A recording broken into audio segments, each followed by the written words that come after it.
Hello mga kalkaran, dito pala ako sa loob ng train. Halos walang, pauwi na to. Halos walang mga laman.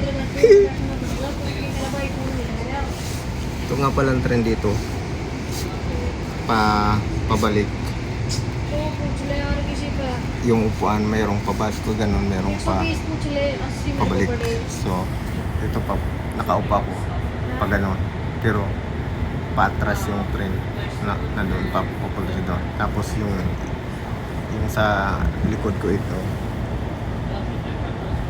yung ano naman yan, yung mga papunta naman doon. So, kabilaan, may choice kang kung saan ka upo. Nakaharap doon o nakaharap dito.